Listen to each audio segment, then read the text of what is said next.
Cela fait 47 ans que cela dure, près d'un demi-siècle que la Mini fait tourner les têtes.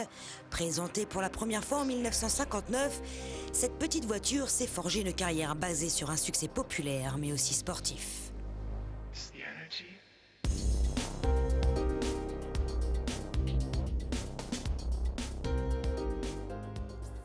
En 41 ans, elle ne changea que très peu, et ce jusqu'au rachat de la marque par BMW en 2000, année où la transformation a été la plus spectaculaire.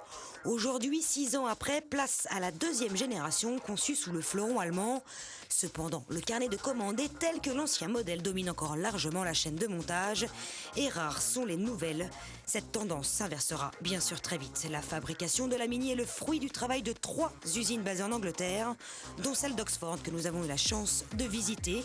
C'est en tout 6350 personnes capables de fournir une production maximale de 240 000 voitures par an.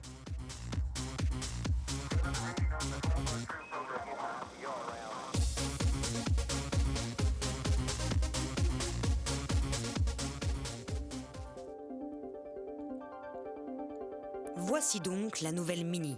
La révolution se passe à l'intérieur où tout a changé. Déjà, la qualité des matériaux est en hausse, l'ergonomie est bien mieux pensée, elle pourra enfin être équipée d'un GPS et d'une clé main libre. Les possibilités de personnalisation sont toujours aussi nombreuses, mais surtout, et enfin, fini les plastiques grossiers et place à une finition bien plus digne de BMW.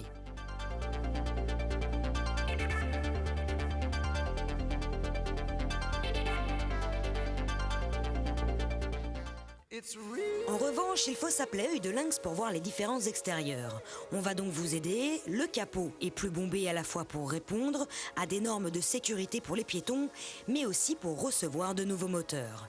Les clignotants latéraux sont différents, les feux arrière sont plus ronds, les poignées de porte et la calandre ont changé aussi. La surface vitrée a été minimisée et enfin, elle a grandi d'au moins 5 cm. Ça, c'est pour faire simple, car en réalité, tous les éléments de la carrosserie ont changé. Mais après tout, c'est pas plus mal que ça ne se voit pas trop, la Mini est si jolie ainsi.